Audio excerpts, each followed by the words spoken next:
Mr. Yarwood, Mr. Les. welcome to episode number 84. Stay busy, stay growing, why hobbies matter after school. And we are going to take this to a second week of chatting about this and how it moves through our theme. The hobby itself isn't what matters. Growth is what matters. When school ends, as we just ended last week, the built-in structure for many people disappears. People continue to grow, and the ones that continue to grow are the ones who replace that structure with a purpose, hobbies, goals, and personal development.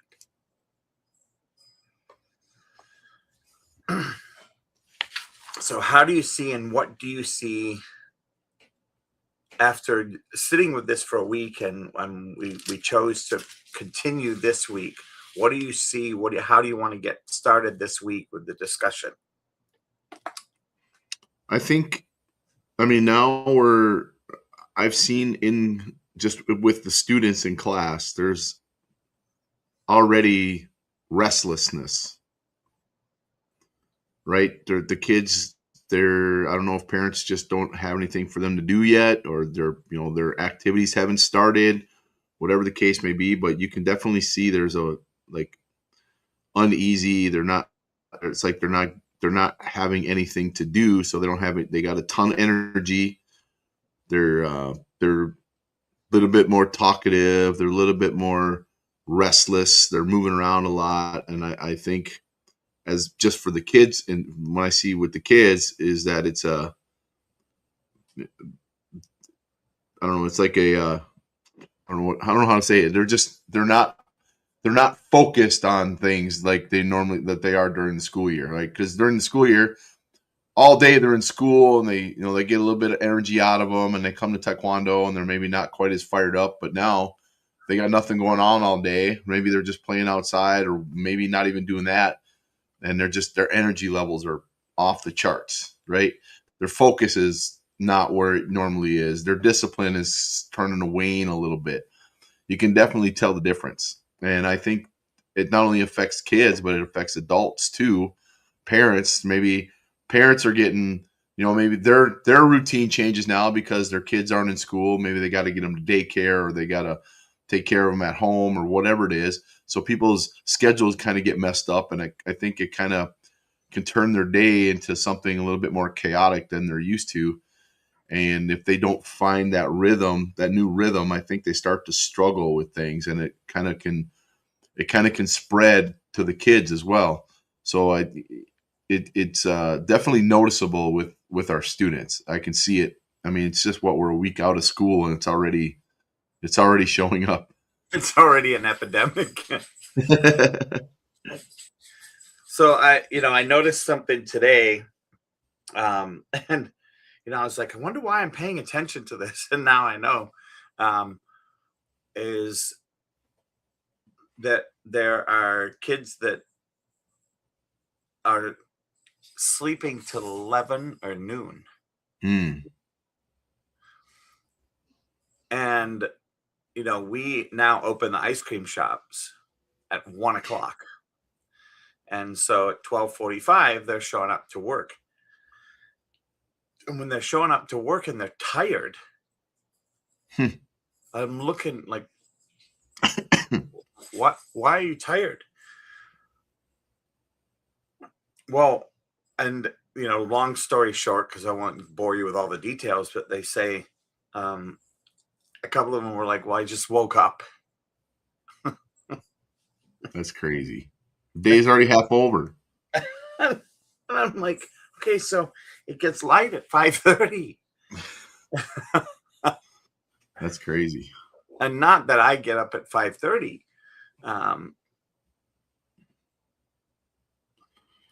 But it really is, I remember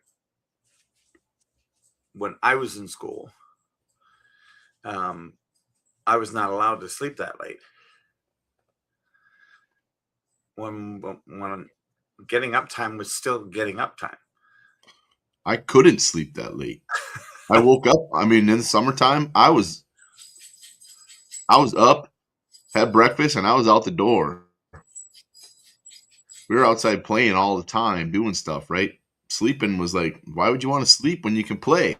When you can be outside, Yep. do all that stuff. So it never made sense to me to want to sleep. It's like, I don't like naps. I don't want to sleep. I don't want to go to bed. I want to get up and I want to go outside and want to play.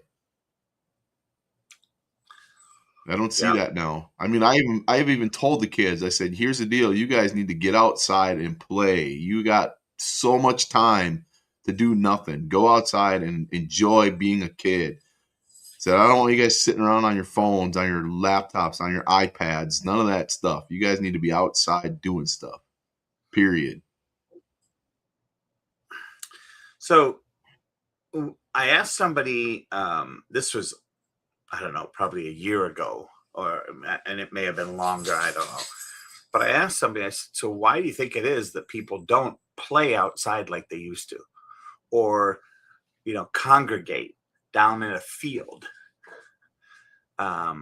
or go to a park, because, we live, I don't know, 4 blocks away from a beautiful park at the back on the back side of the elementary school, right? They've got a big yard out there, and they even had the great big instruments with the little hammers, on wires, which, by the way, are all gone,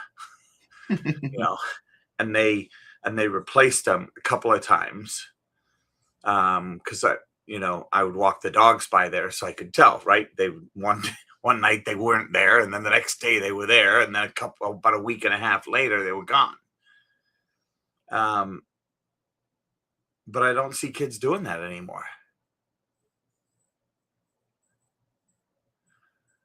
And yet on my motorcycle, when I go through neighborhoods, like downtown, because I used to live near downtown. And so I'll occasionally drive my motorcycle back through the old neighborhood, and I'll go past schools and there'll be kids playing basketball.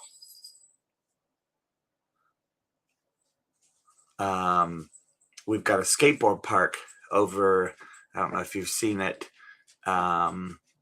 It's just east of Yep. our Hooties on 117th. Yep. It's 114th there. 114th. Yep. 117th. Yeah. One of those two.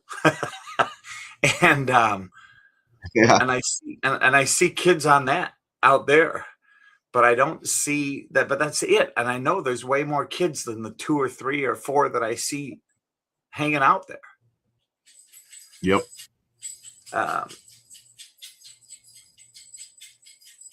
So I think it really is a space where so many of them are at home on video or at home sleeping, and then they're playing on the videos until 10, 11, Yep. 12, 1 a.m.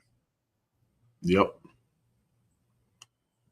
And the parents aren't pushing them to go outside, because for parents in the summertime, I mean, I see it a lot all the time, but in summertime in particular, is that the devices keep their kids occupied.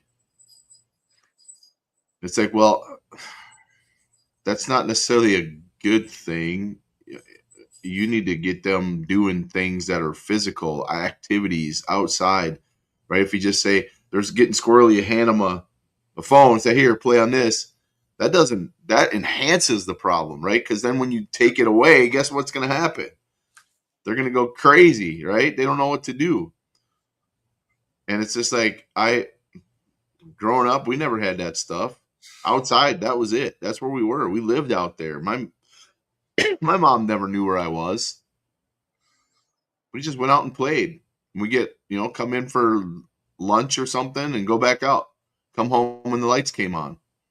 Yep. And sometimes even stayed out later than that. Yeah. Don't, make sure you're home by 6. because we eat, and Yeah. then we go, and then you get to go out again. If you're lucky, you get to go out again afterwards. Yep. And it's just it's not that way anymore. And I think it's becomes an issue because now, if we're talking about kids, then when they get older and they become adults, they don't know how to find something that they should be doing, something that's maybe a hobby that's actually productive, or maybe it's something that keeps them, keeps their mind working, their physical bodies working, whatever. And because they were never taught how to do that in the first place, so they don't know how, and maybe they pass it on to their kids because they don't know what to do and they don't know how to have their kids do stuff. Yeah, it's interesting. So when we look at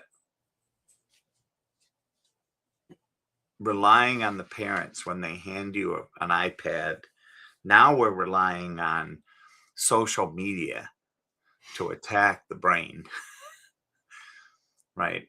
And the pegging of it. And I'm guilty, right? If I'm looking at my phone, let's say I'm looking at my phone and doing email, the perpetual stream of stuff that comes across the top, you know, and I know it drives my wife crazy because she'll ask me to look at something, right? I'll pick up my phone. The minute I pick up my phone, Yep. right? I'm going for the one thing I'm supposed to go for. And you forgot what it was. Yeah, what am I looking for? and, you know, and she's at least nice enough. She doesn't say, "So what got you this time?" Right? And and I see it in all of us, right? I see it in people. Um, I especially hear it if you're with a small group and somebody says something and somebody goes to look at their phone for a response to what they said, and you can literally watch them, and 1 minute they're there, and the next minute they're Yep. because they got hit. Yep. I think the notifications, right? They sit in the Yeah. and come up, right? So as soon as you pick up the phone, oh, Oh, notif- look at that. I got notified, and then you do this, and you can see, oh, look at all the notifications I Yep. missed. Yay. Oh, yeah, yeah.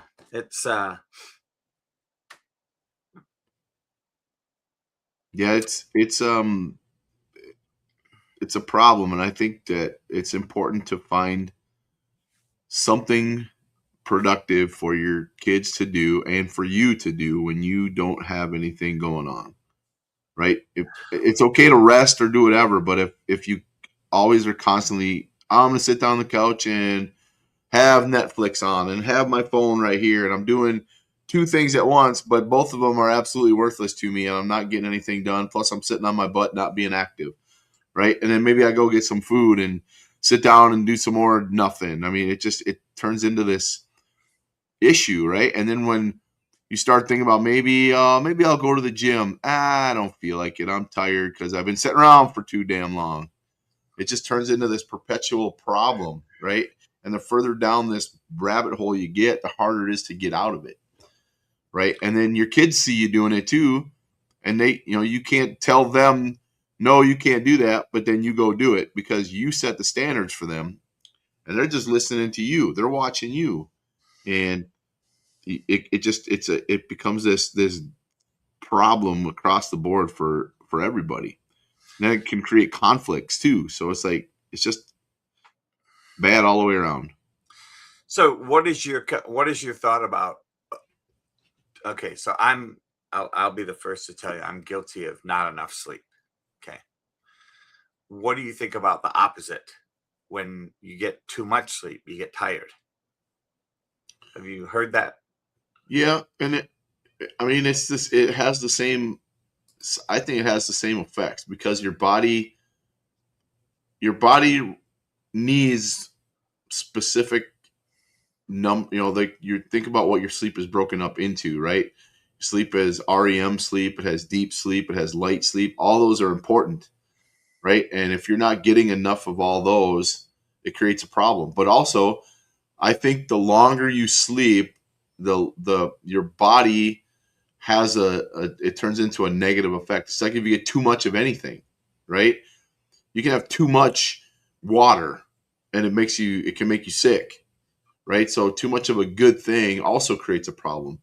You gotta, it's not a perfect science, but you got to find a happy medium that, all right, my body is, maybe you need 8 hours, right? And you get a good solid 8 hours. Your TV's off, the lights are off, the shades are down. You get a nice good sleep, right? You feel good, you feel refreshed, your body's ready to go, right? You feel all these things, but you get too much sleep, your body, maybe you're not getting the deep sleep because you're sleeping for so long, it can't stay in the deep, right? So you're getting all this light sleep, so you're not getting all the benefits of what's going on. Like when you're sleeping, that's when all your stuff is resetting and refreshing. And for kids, that's when they're growing, right? That's when your body's doing its work because you're resting. And that's the whole point. And if you're getting too much, your body gets it's like it's not working efficiently because it's taking, maybe it gets to 8 hours, right? Everything is done. The work is done. It's ready for you to get up, but you just continue to go. All of your chemical stuff starts to become imbalanced because you're going beyond what you need, and can create a lot of problems on that side too. So it's important to find a good medium of where you're getting the best sleep, Yeah. and it affects your day. Especially, I mean, if you look at it, if they're not getting up till noon, right? Right, the day is already literally half over, and you haven't even done anything yet. Well, how does that affect you in terms of, okay, being productive during the day? You're tired. You've already wasted half the day. You don't get things done. You put stuff off. Oh, I'm too tired. Oh, it's too late anyway, and it just turns into this issue going down the road.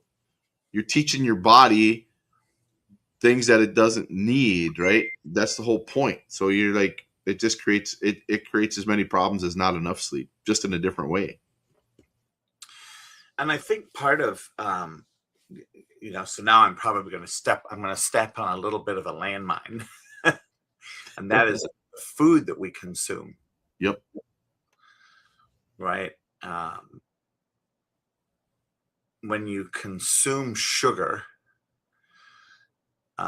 and you consume sugar right before you go to bed, your sleep is Yep. Yep. right. So then the question then becomes, okay, if that's the case, how, what's a good way, or what is a solution to that then helps my body? Yeah, you need to regulate. There's not enough people don't pay enough attention to what they're actually eating.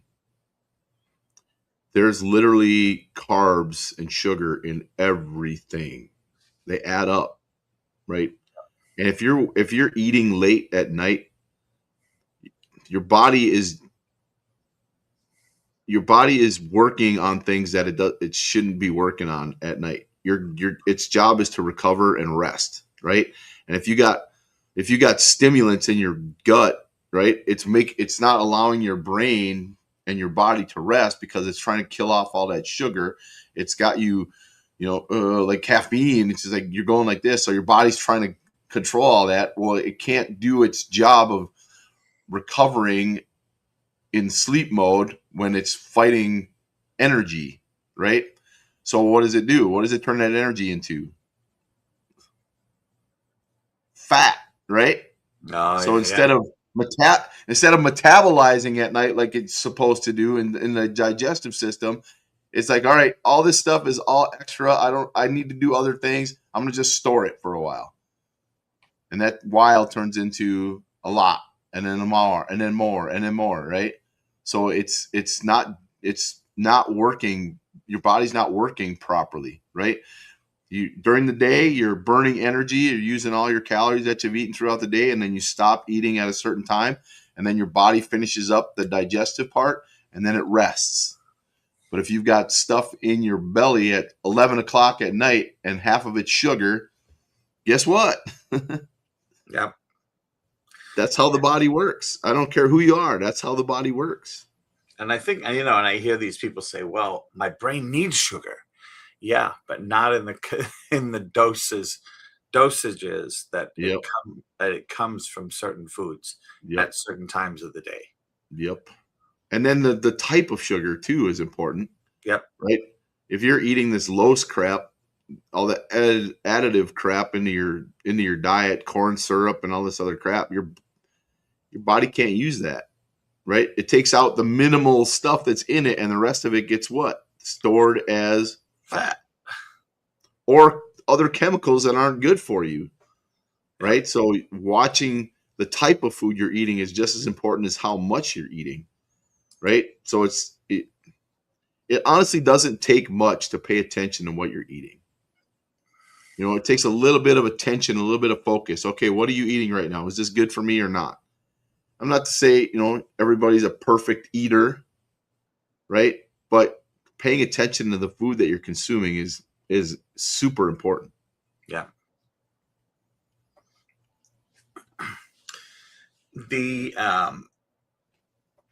And I think that brings us back to when you're energized and you're outside and you're doing activities outside, your brain is not focused on feed me food.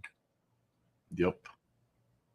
It's busy with adrenaline. It's busy with seeing what's out in the world, playing, doing other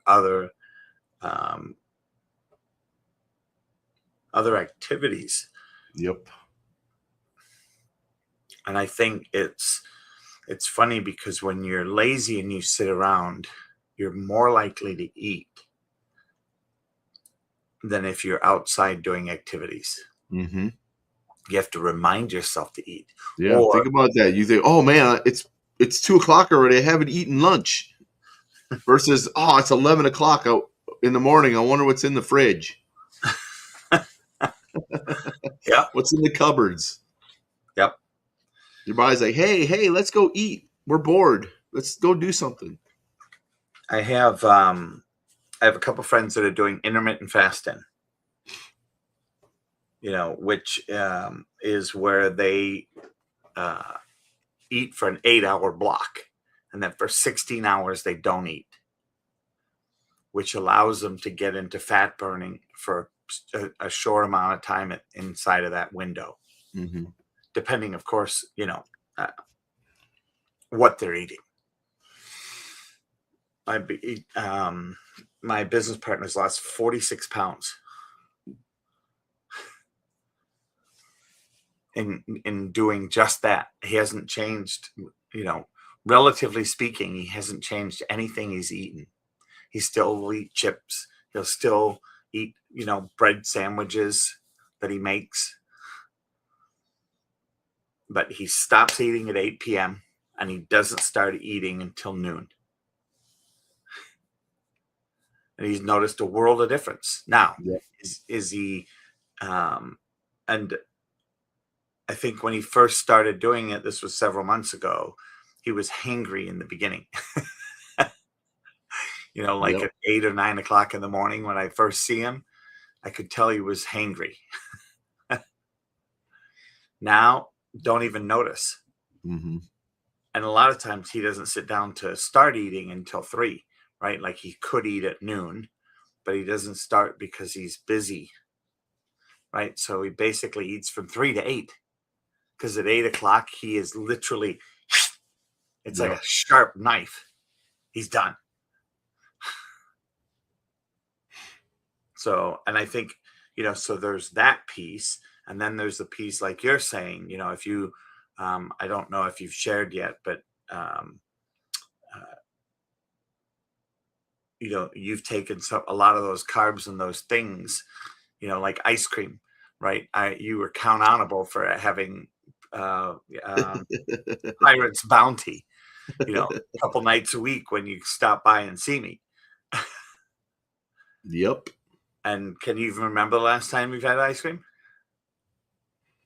Like a whole thing of ice cream. I had a like when I came to visit you at the school, I had a taste of the ice cream, but just like a scoop, or a spoon.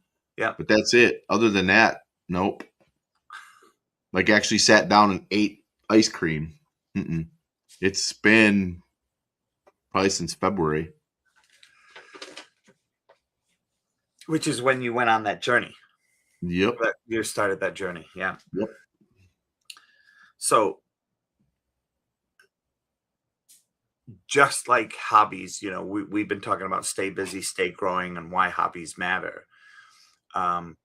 Habits can be as detrimental as they are positive inside of. So when you look, I think people have made eating snack time or certain things at certain times have turned them into, and I don't even want to say this, but have turned it into a hobby to eat.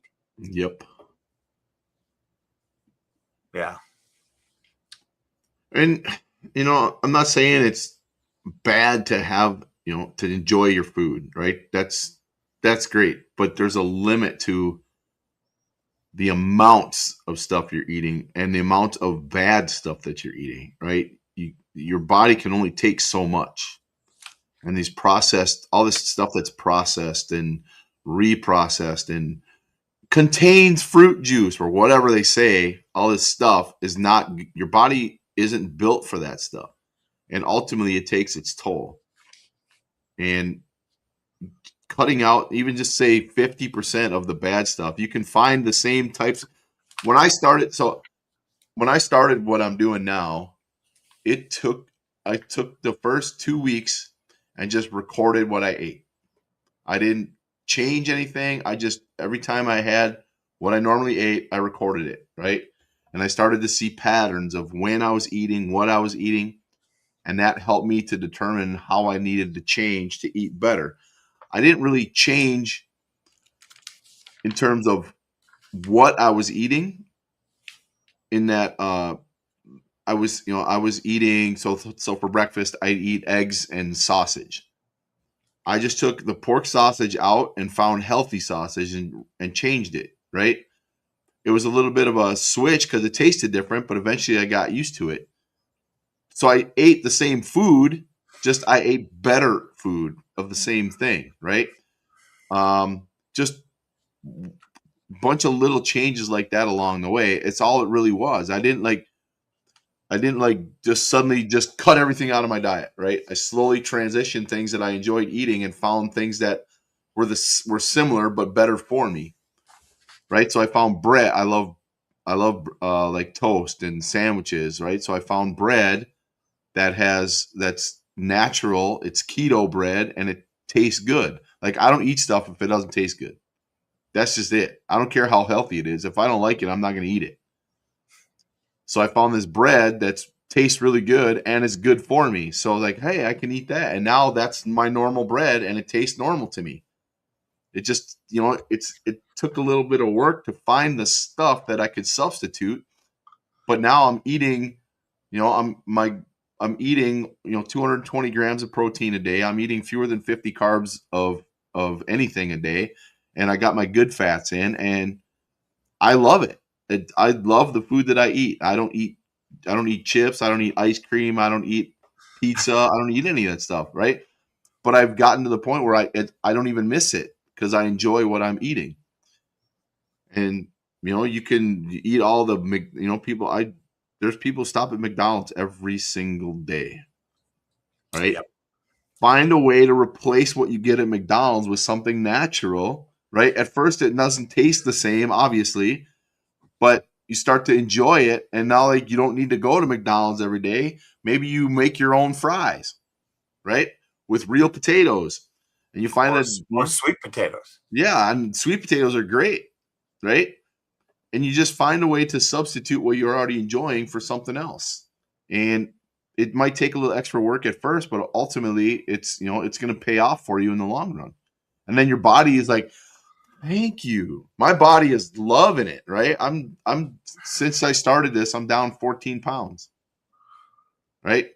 And I didn't really change what I was eating in terms of the food. It was just the quality of it that I changed. which That's is all it which was. is which is a big thing. Yeah, it was huge. I still eat pretty much the same food. It's just I don't eat the junk part of it anymore. I eat the good stuff. Um, And at first at first it was hard because I had to really discipline myself to eat the stuff I was supposed to eat. And I keep track of everything that I eat. I keep track of everything. So I know exactly what I'm eating, exactly how much. I found out how much I need to eat of each thing, right? My macros, and I applied it, the food that I'm eating to those macros. So now I know what I'm supposed to eat, when I'm supposed to eat it. And it's just now, to me, I turned it into a habit. I turned it into what I do. what's the app that you use to keep track of your food? The name of the app is called Keto. Keto. Yep. It's purple. Keto Diet app.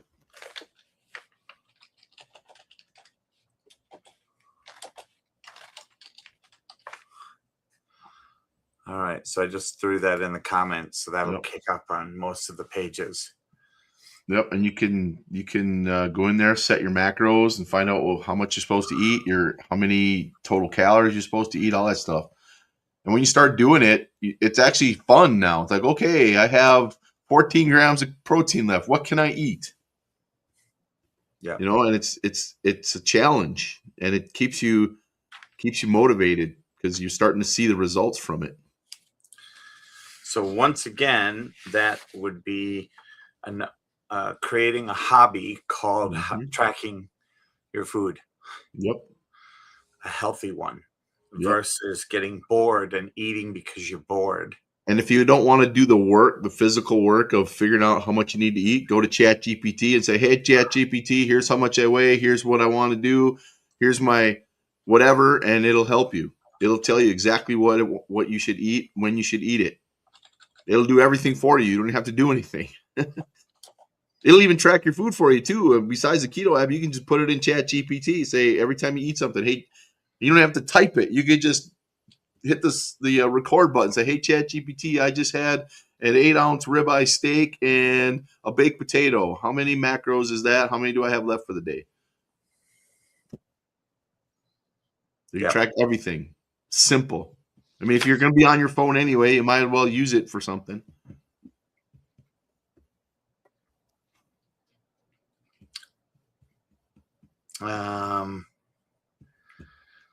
So the last section from the topic, stay busy, stay growing, why hobbies matter after school. The last section, or the second to last, was challenge for listeners. Ask yourself, what am I doing when nobody's making me do anything? Choose, take this next week and play the game. Choose one activity that gets you moving, challenges your mind or body, helps you learn, and makes you better than yesterday. Commit to 30 minutes 3 times a week and see what happens. Yep. So that's kind of our test. That's we want to leave you with that. School of a sort. You look and see there are these people that have full-time jobs, and they end up going to school and getting their graduate degree. And a lot of people will go, well, gosh, when do you have time to do that? How do you do that? Aren't you tired when you get home from work? Yes, but quote unquote, the excitement of taking yourself to the next level studying, Mhm. learning, all of a sudden you find you have more energy. You find Yep. that you have a goal drives you, moves you forward, expands who you are, what you are, and how you are. Yep. And what's fun when you're tracking, you can see progress. Yeah. I take a daily picture of what I'm looking like. And then I look back when I started to when I am now, and I can see the difference. And it motivates me to keep going. Yep. Some of the apps actually have you measure yourself, measure your biceps, measure your Yep. thighs, measure your waist, measure your chest, Yep. right? With a measuring tape, which I think people are like, what's that? Yeah. um, and keep track of it. You don't want to weigh yourself. Excuse me. You don't want to weigh yourself every single day. You get Um, frustrated. you do. There you go. Thank you for saying that. Yeah, that's the so so the opportunity is to let a few days pass. Let your body do the rhythms, because sometimes um, some of the responses I've heard in people tracking their weight every single day, they're Mhm. like, why did I gain weight? I didn't do Yep. anything. Yep. Well, and that goes back to sleep recovery. Well, how Yeah. did you sleep? Is your body retaining glycogen and water because maybe you worked harder? Maybe it's in a recovery mode and it's holding on to stuff because it still needs to use it. I mean, there's all kinds of reasons. Yeah. Um, so have fun. Find something that makes you excited to grow. This Yep. could be a hobby right now. And then once, uh, as a hobby, then it becomes habitual, and then it just becomes a part of your everyday, and you don't Hmm. even notice it. Yep. Um,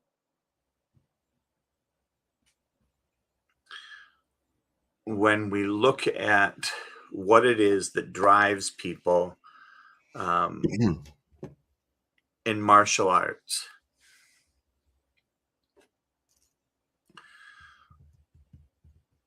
what do you think it is that takes somebody from being a color belt to driving into the black belt world? And we'll end on this. I would say what I see is it's not sure it's important for that student in particular to enjoy what they're doing, right? They start learning something new, they have fun, but it's also the people who are in their lives that are supporting them, right? So for little kids, it's the parents bringing them to class and interacting with them about it, asking them about it, enjoying it with them. Even some families joining on the mats with them, right? But it's that once they get into the rhythm of doing it and they start to see that they can really do this and have success doing it, they want to do more of it. But they don't know that until they stay there consistently and learn that they enjoy it, learn that it's something that they want to do, something that they want to keep coming back for. And over time, when you start to look back on it, they start to realize just how much they're getting from it, what it's doing for them. And the parents see it in the kids too. You get 2 months in, 3 months in, the parents like, man, he's a different kid now. And I love hearing that. That's like my favorite thing is that we've made a difference in this kid's life. Not just in taekwondo, but in his actual life, in school, at home, interacting with others, interacting with siblings, interacting with friends, interacting, when they're out in public, all those things. It's just a change that you see, and it's just awesome. But it's because they were consistent with the training, consistently coming to class, consistently practicing, consistently doing the things that got them there. Yeah, it's great. The same mindset as it says here that leads to a success in life, setting Yep. yourself up. Well, Mr. Yarwood, thank you so much. I Yes, see we sir. went we went a little bit over. We're at 40 minutes. but I think we covered a topic that, for those of you watching and listening, might be a great opportunity to sit and let your kid watch this. Put it on 2 times speed so they can get it done in less than a half an hour, and see what they can pull out of it. Give them an opportunity to play the game. Mm-hmm. So, thank you again. We'll see you next week for number 84. Have 85. a great 85. Sorry. Yeah. This is 84. It is. Yes. And have a safe trip to Denver. And we'll look forward to seeing what our next topic will be. Maybe you'll come up. And one of the things that has come to my attention after chatting with you before we started today, and now perhaps we look at how can AI be used to make a difference, as opposed to just another thing that we plug into our life. Yep. So with that, I bid you farewell, everybody. See ya.